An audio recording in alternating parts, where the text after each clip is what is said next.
Hello and welcome back to CJG Gaming. Today, as you can see, this is Battlefield 3. I've installed it on my new computer finally. The updates took absolutely forever, but it took about, I think, a day to install it. But as you can see, I actually played this in 1080p and it's on ultra graphics. It worked perfectly fine. You sort of would expect it to with my PC. But I'm sort of enjoying the game. A little bit of a voice crack there.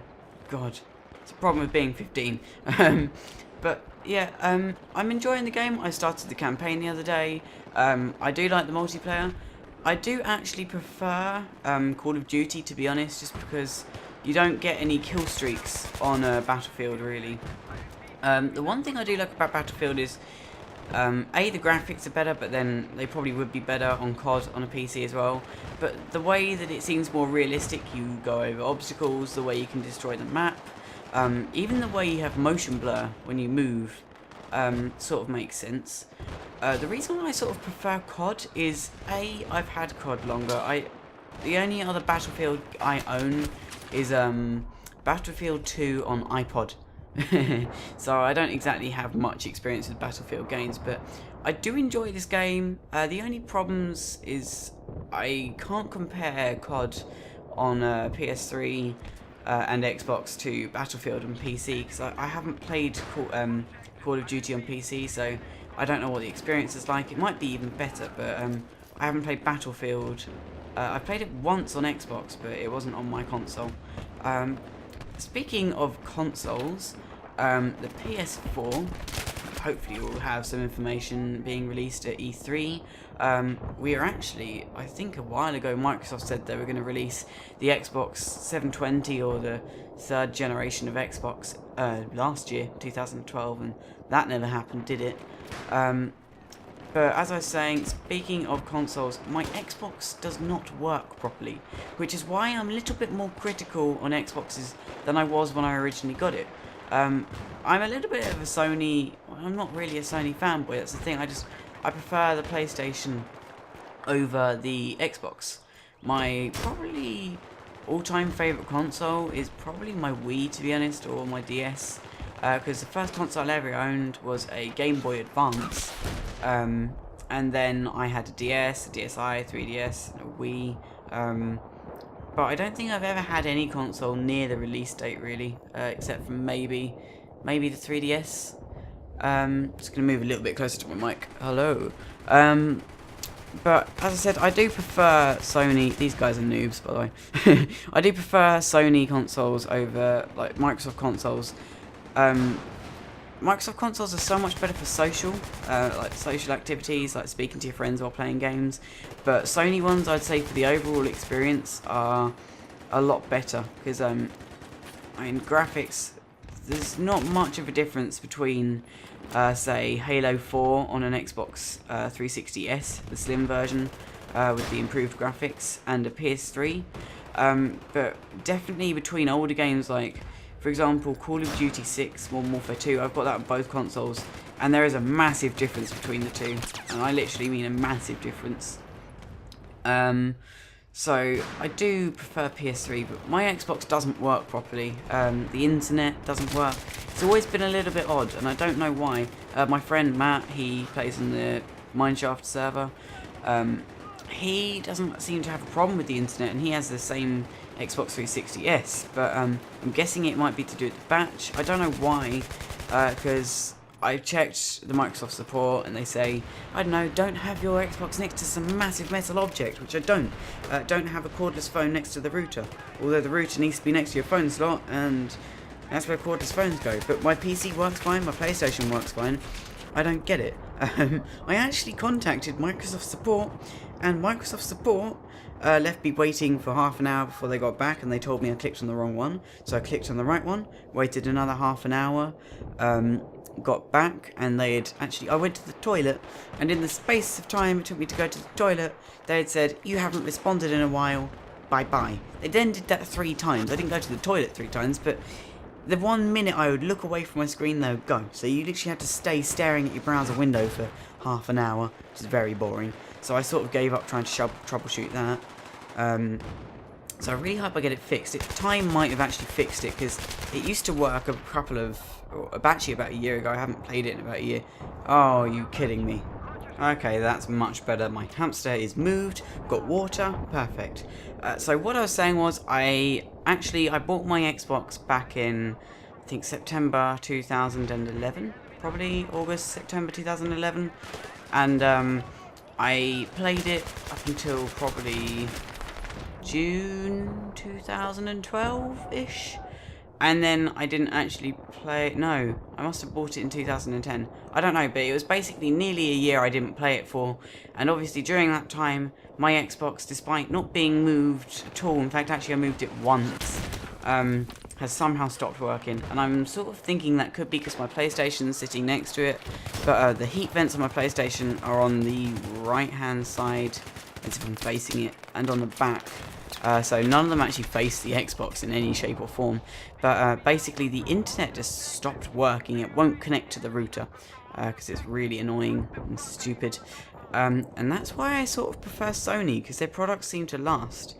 The only problem I've ever had with Sony products is, well, two problems really.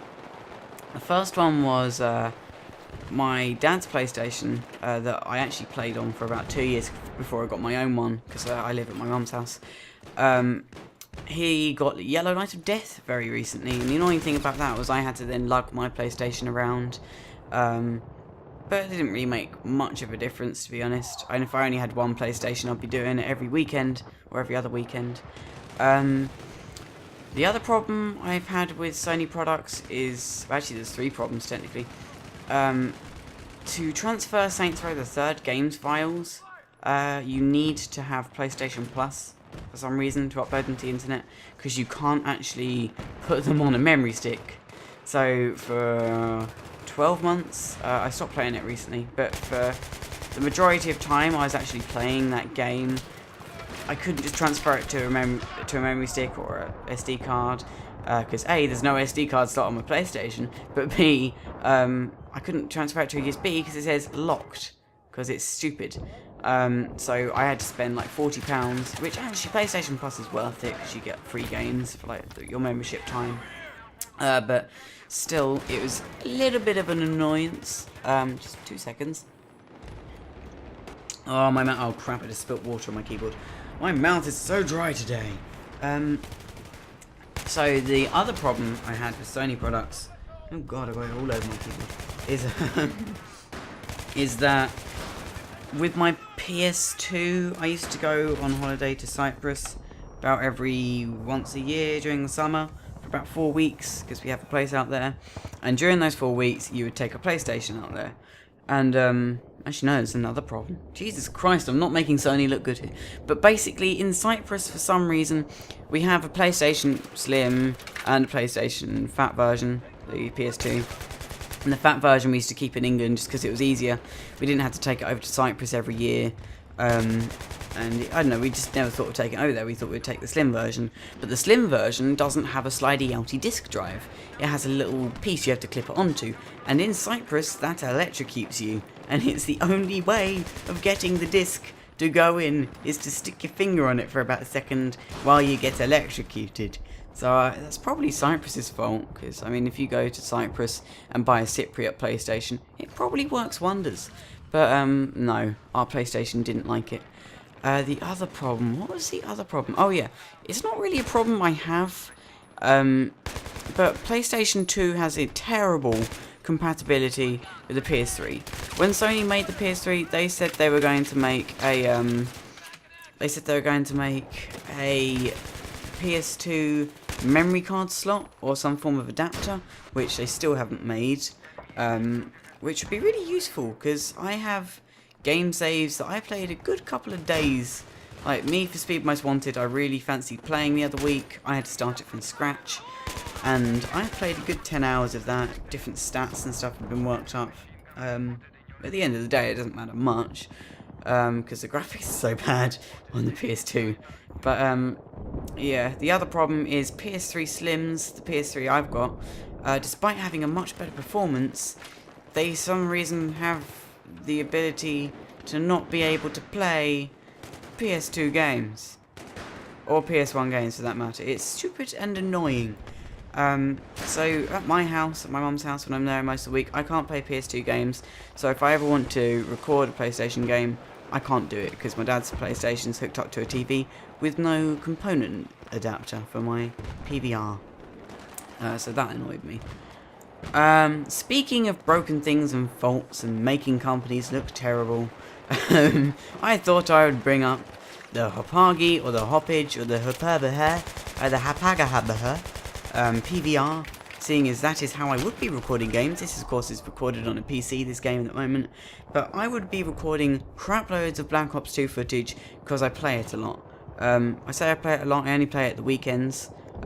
Basically only about 2 days out of a fortnight, but out of those 2 days I spend probably around about 10 hours playing it, because I'm so sad that I have no life. That's not the point. Basically my PVR doesn't work, and I don't know whether that's the PVR's fault or the actual software fault, because the PVR originally, when I plugged it back in, PlayStation wasn't having any of it. It wasn't going to connect to the TV at all. I updated the driver software, it worked, but ArcSoft Total Media, which is what the PVR comes with, went into a black screen. It wouldn't show up the thing at all. It would say the resolution was like 756 by 0, which is stupid. And it would lag out my PC, my old PC, my laptop, which is not a bad PC, but at the same time, it should be able to do that. Like, it's not the best PC. It should be able to run it though. But it turns out Sony Vegas has a capture module, so I've got to try that out. Anyway, we are getting very close to the end of the video, so I'm going to start wrapping things up here.